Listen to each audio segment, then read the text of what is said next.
네, 이번 주 영화 레이니 데이즈 인 뉴욕입니다. 티모시 샬라메와 엘레 페닝 주연이죠. 그 외에도 뭐 셀레나 고메즈도 나오고 네. 주드로도 나오고 리브 슈라이버도 나오고 그렇죠. 역시 우디 앨런 영화답게 캐스팅은 굉장히 빵빵한 편 아닌가. 예. 그때 당시에는 이제 사건 터지기 전이어서 이제 뭐 영화 외적으로 논란이 굉장히 많았던 영화인데 사실 우디 앨런 영감님이 영화를 잘 찍는 건 다들 인정을 하실 거예요. 각고수는 제주도 수준급이시고 그리고 워낙 성실하셨잖아요. 저도 근데 그 말이 멋있었던 게 영화 만드는 게 얼마나 쉽냐, 하면 되는 건데 우디 앨런 영감님이 못하면 안 하면 된다 라는 말을 하고 재수없네요. 이 뭔 개소리야! 사실 오늘 저희가 다루는 영화도 2018년작이죠. 맞아요. 원래 네. 예정대로였다면 개봉을 2018년에 했어야 되는데 논란들 때문에 좀 뒤로 밀리게 돼. 맞아요. 예. 북미 지역은 아예 개봉을 안 한 것 같더라고요. 예, 미국은 아직. 아까 뭐 댓글도 네, 봤다시피 거기는 뭐 그런 사건도 있겠지만 뭐 코로나 사태가 많이 심각하면서 하긴. 뭐 극장을 개방을 할 수가 없으니까 개봉을 못 하지 않나. 그나마 지금 한국의 영화 시장이 다른 나라에 비해서는 좀 코로나 대응이 잘 되고 있잖아요. 그래서 좀 살아 있어가지고 개봉을 한 걸로 보이고요. 근데 그것 때문에 수입사도 좀 욕먹었던 걸로 알고 있어요. 왜? 그 전 세계에서 개봉한 데가 없는데 지금 우리나라만 이렇게 개봉을 해서 이게 문제 아니냐. 굳이 이런 논란이 네. 있는 감독의 근데 또 영화를 이제 마케팅을 약간 우디 앨런식이 아닌 뭐 약간 그러니까 그런 논란 없이 막 티모시 샬라메 위주로 티모시 샬라메 위주로 네. 약간 사랑 영화, 여행 영화처럼. 네. 근데 뭐 저는 사실 그거는 좀 수입사 입장에서 보면 좀 당연하다고 보거든요. 물론 이제 수입을 한 것도 약간 좀 이상하긴 그쵸. 하지만 저희가 그 네. 논란을 옹호할 순 없지만 네. 어쨌든 이미 산 사람이 있기 때문에. 그런데 이제 뭐 거기서 산 사람은 살아야지. 그걸 영화를 샀는데 그분 입장에서는 좀 손해 볼 순 없잖아요. 예. 근데 이제 다만 그걸 왜 샀는지가 좀 궁금한 거지. 그치. 뭐 마케팅이나 뭐 그런 거에 대해서 저는 뭐 큰 그렇게 하는 게 당연하다고 봅니다. 뭐 전 세계에서 개봉한 나라가 별로 없는데 그러면은 이제 전 세계에서 리뷰를 하는 나라도 얼마 없을 거 아니에요. 쏠렸다 지금. 블루오션이다. 블루오션이다. 리뷰를 하는 콘텐츠도 많이 없을 텐데 네. 그렇다면 이거는 굉장히 기회다. 우리 방송도 논란이 될 여지가 있잖아요. 사람 개개인마다의 그 주장, 의견은 다를 수 있지만 저 같은 경우에는 작품과 그 작품을 만든 창작자가 분리될 수 없다고는 생각을 해요. 그래서 사실 최근에 로만 폴란스키의 신작도 저는 그렇게 좋게 보진 않고 있는데 어쨌든 저희는 영화 리뷰를 하고 있고 또 신작이 이거밖에 없지 않았습니까? 그래서 일단 영화 자체로 일단은 저희가 리뷰를 하는 게 중요하지 않을까 싶네요. 이 자리에서는. 저는 근데 또 사실 반대 입장인 게 저는 분리해서 보는 타입이어가지고 그러니까 영화는 뭐 좋게 보고 그 사람은 까고 욕할 건 욕하고 욕할 건 욕하고 혼날 건 혼나고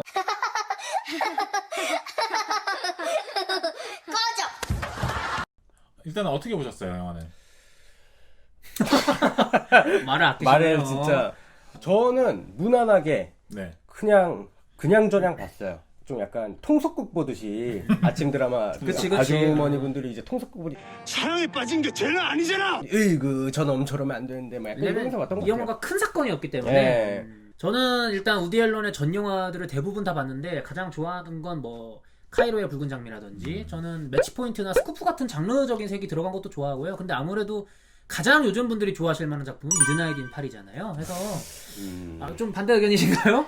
보다 잤어요 저는. 그런 서정적인 영화를 안 좋아하시기 때문에. 그러니까 예술 뽕에 취해가지고 이렇게 하는데 약간 근데 이런 거죠. 미드나잇 인 파리 이후에 로마 위드 러브라는 영화를 찍었었어요. 그 파리 옆에 이탈리아 로마로 동네로 옮겨서 찍었었는데 사실 그 영화는 좀 그저 그랬거든요.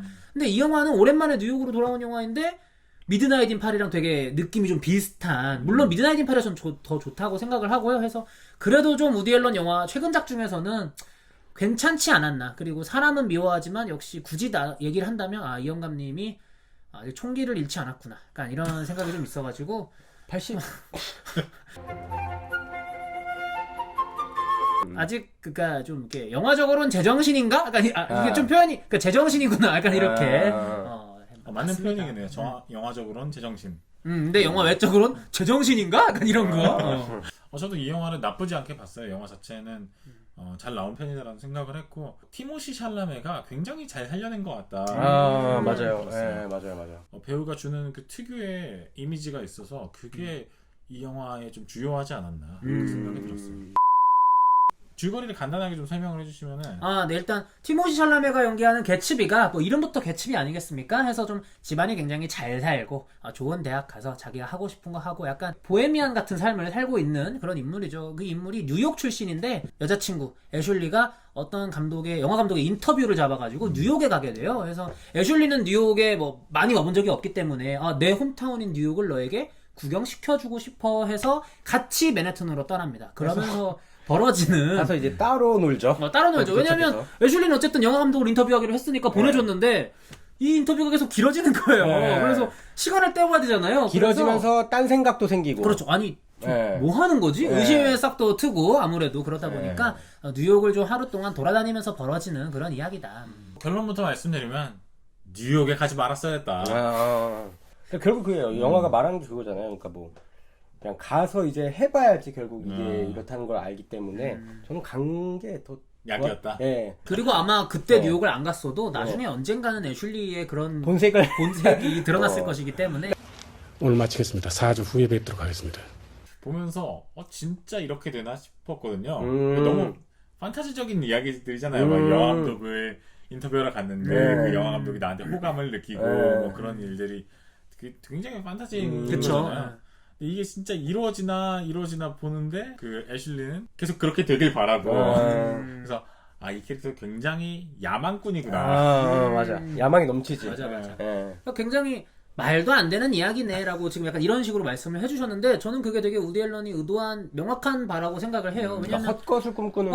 약간 그러니까 우디 앨런이 항상 좀 어떤 인문학적인 허세에 대해서 영화 속에서 많이 얘기를 하기도 하고 특히 미드나잇 인 파리에서도 그런 캐릭터들이 많이 나오잖아요. 그래서 그런 부분도 분명히 있고 그리고 이 영화 자체가 기존의 예술의 맥락을 많이 끌어오기 때문에 내레이션이 많은 맥락도 약간 영화를 소설처럼 연출하고 싶었나 보다라는 생각이 들었고 또 계속 이렇게 말도 안 되는 일들이 벌어지는 게 우리 이렇게 정말 말도 안 되는 일들을 목도하게 되면 흔히 그런 말 하잖아요. 이거 너무 드라마 아니야? 너무 영화 아니야? 오히려 그거를 좀 맥락적으로 가져오고 싶었던 거 아닌가라는 생각이 들어서 우디 앨런이 하던 대로 연출을 했네 뭐 이런 생각이 들었습니다.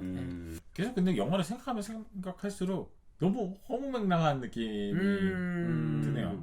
정말 우디 앨런이 자기가 기존에 좋아하는 것들을 영화 속에 많이 끌어왔다라는 생각이 들어요. 미드나잇 인 파리는 그게 노골적으로 시간여행이라는 테마가 있었기 때문에 과거의 뭐 예술가들을 끌어오는 방식이었잖아요. 이 영화는 골목골목을 다니면 어느 골목에서는 영화를 찍고 있고 어느 집에 들어갔는데 대문짝만한 그림이 멋지게 거실을 장식하고 있고 또 어디 가면은 피아노 연주가 멋있게 흘러나오고 이런 식이어서 우디 앨런이 얼마나 예술을 사랑하는가는 느껴졌지만 아까도 말씀드렸듯이 이분이 항상 자기의 영화에서 좀 지적인 허세, 예술적인 허영심에 대해서 까는 분이잖아요. 근데 영화가 다 약간 되게 오히려 좀 되게 허세스러운 거야. 그래서 자가당착에 빠진 거 아니야? 그래서 이걸 그래서 싫다는 거야, 좋다는 거야. 약간 이런 맥락이 좀 생각이 들었어요. 도시에 대한 사랑이 되게 엄청나고 또 그 도시의 장점들을 많이 보여주잖아요. 뭐 그런 것들을 보여주는 게 좋았는데 이 내용의 사건들로만 보면 이것은 감성적인 K-드라마 아닌가. 자극적인을 부각시키지 않은 삼삼하게 한 하지만 소재 자체는 다 K-드라마의 성격을 띠고 있거든요. 그렇죠. 왜냐면 외도라든지 불륜, 그렇죠. 외도. 본인도 외도를 하죠. 그렇죠. 쌍방으로 외도를 하기도 하고 또 사랑에 빠진 게 죄는 아니잖아. 나중에 알게 된 어머니의 출생의 비밀. I am your father.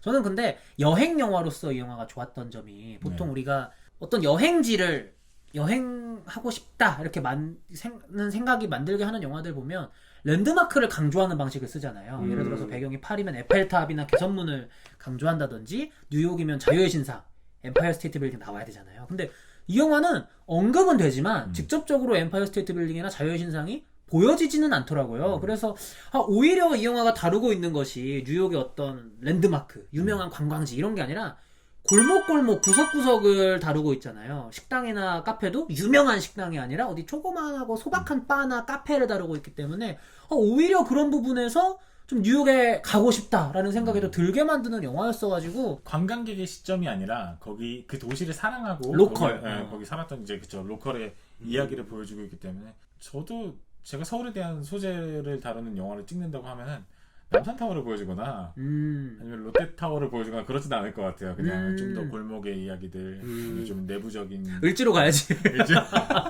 일지로 노포에서 칼국수 먹은 이야기. 맞아. 거기 블레이드 러너잖아요, 완전히.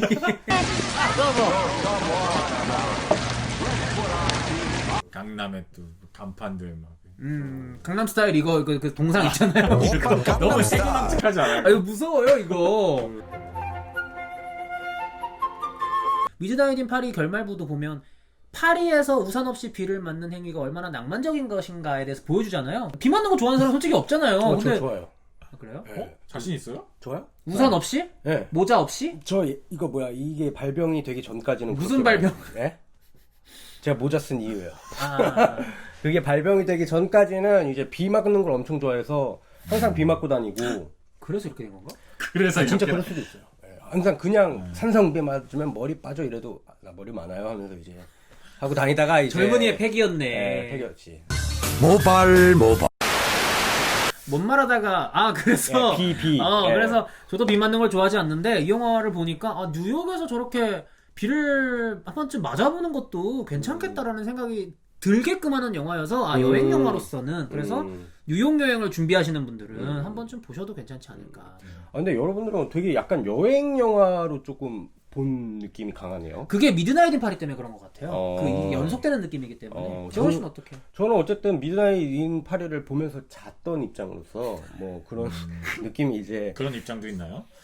저는 이상하게 좀 안 맞더라고요. 그래서 이제 뭐 저는 그래서 인물 중심으로 계속 보다 보니까 그런 어떤 관계, 인물 간의 관계로만 계속 봤던 것 같아요. 뭐 티모시 샬라메는 따로 그 셀레나 고메즈랑 계속 이런 연이 있고 그리고 이제 그냥 정말 야망 하나로 쭉 뚫고 가는 입장이잖아요. 그래서 저는 또 애슐리가 너무 꼴보기 싫은 거예요. 그냥 막 그 연기를 너무 잘해가지고 그 막 아니야 난 갈게 막 이런 식으로 해서 실제 뭐 연인 사이에서 다툴 만한 일들의 모든 원인 제공을 제가 입장으로 봤을 때는 그 애슐리가 했던 것 같거든요. 그쵸, 약속에 늦고 연락도 네. 잘 안 되고. 네. 막상 이제 영화 끝나고 우리가 이제 그러니까 끝나고 생각을 계속 해보니까 생각나는 게 사실 엘르 페닝만 좀 계속 생각나더라고요. 내가 만약에 그런 엘르 페닝의 역할이었으면은 그런 어떤 줄 수 있는 기회를 놓칠 것인가? 저는 그렇게 유명인들과 데이트 아닌 데이트를 할 수 있는 기회를. 근데 이제 물론 이제 그렇게 가는 거에 따라서 근데 방법은 잘못됐잖아. 그러니까 그 연인 그 티모시 샬라메에게 약속 다 잡아놨는데 그냥 그런 거 상관없어 하고 그냥 쌩 까고 가버리잖아요. 근데 만약에 어쩔 수 없으면 그 전에 막 정말 막 너무 미안하다 뭐 하면서 막 이렇게 빌 텐데 그것도 아니고 그냥 나 간다 나 취재하러 간다 이러면서 그냥 쌩 가버리니까 저는 그 대사가 너무 재밌었거든요.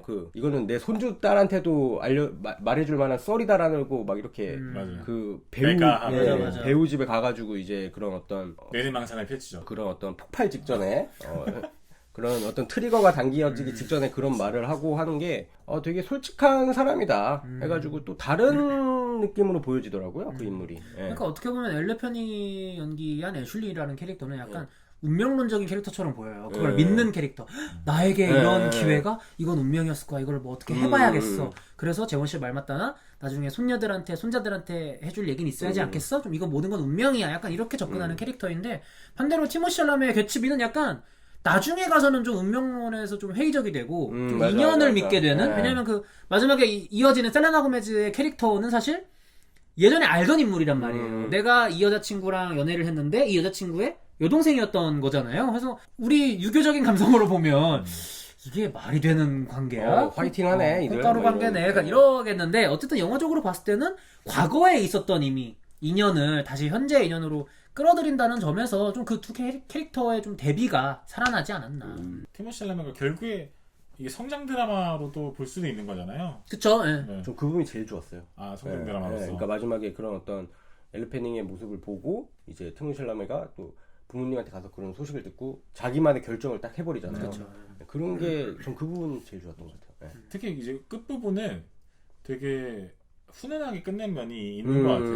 그 중간중간에 계속 이제 어머니와 사이가 좋지 않다는 이야기를 많이 하는데 그거를 그 충격적인 그 탄생 비화를 들으면서 모든 게 다 이제 사라지게 되고 그러고 본인 인생을 좀 자발적으로 찾게 되는 그 전에는 억압에 굉장히 둘러싸여 있던 인물이었다면은 그 다음에 그걸 좀 벗어나서 본인 인생을 찾아가는. 그럼 그 부분이 진짜 그 캐릭터의 성장 변곡점이긴 하다. 왜냐면 그 그쵸. 전에 계속 네. 억압돼 있고 집안의 어떤 혈통이나 가문을 중시 여겨서, 그러니까 이 사람도 어떻게 보면 엘리 패닝의 애슐리처럼 운명론에 입각한 삶을 살던 사람인데 알고 보니 우리 엄마가 이런 생활을 했고 내가 알던 운명이 진짜 운명이 아닐 수도 있겠구나. 이제 회의적으로 변하면서 과거의 인연을 끌어오게 되는 해서 좀 굉장히 괜찮은 좀 성장 포인트인 것 같아요. 그러니까 그거를 말하기 전에 그 전에 포인트를 좀 잘 쌓아주는 게 저는 그 자기 원래 피아노바 같이 가기로 했잖아요. 엘리펜이랑. 근데 이제 못 가게 되니까 자기 혼자 가가지고 이제 울적하게 술 먹고 있는데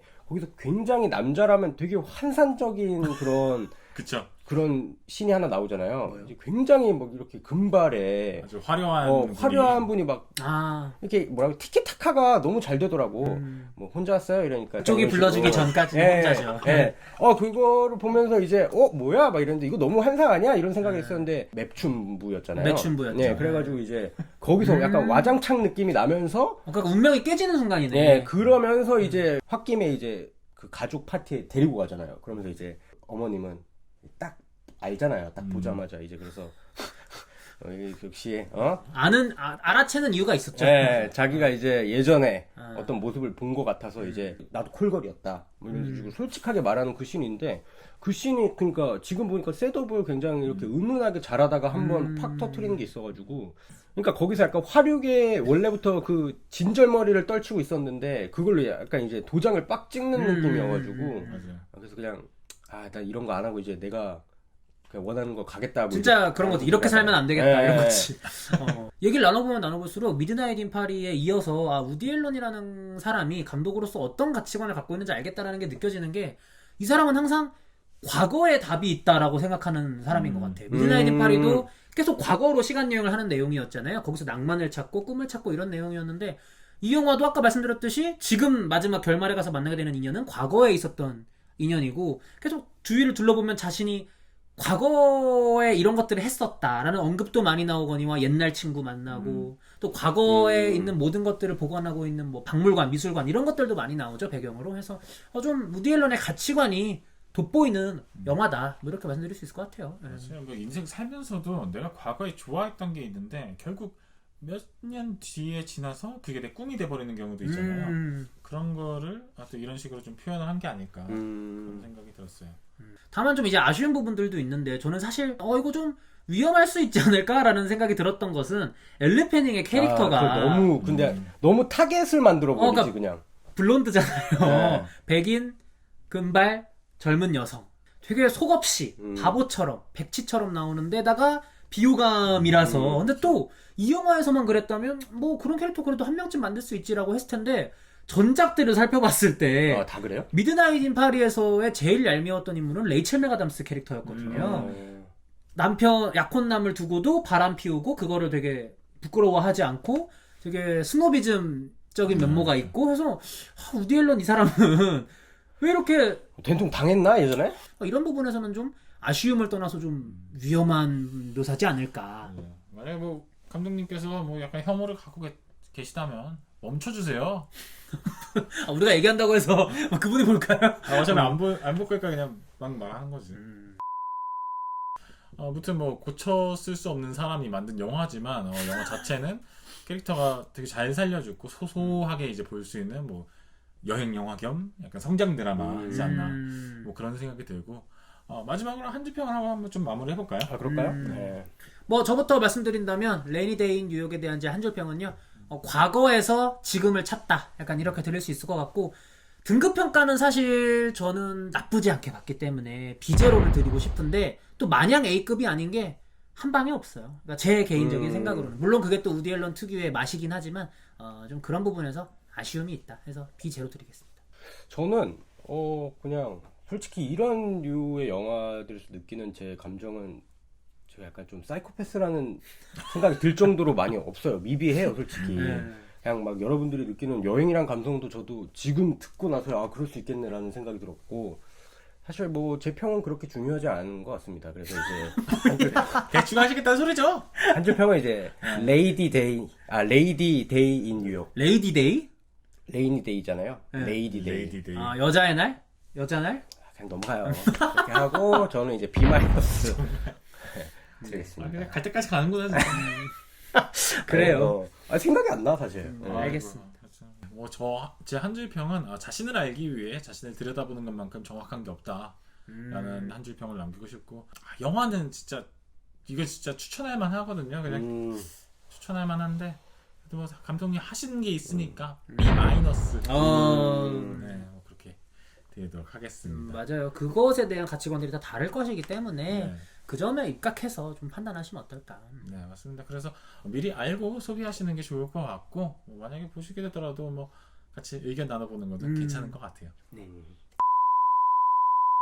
그리고 저희 다음 주 뭐 이번 주에 아주 스문스문한 영화로 갔으니까 다음 주에 한번 자극적인 걸로 한번 가봐야죠. 센 거 가야죠. 네. 재원 씨가 칼춤을 추실 만한 칼날 위에 올라서 칼춤 추다. 네.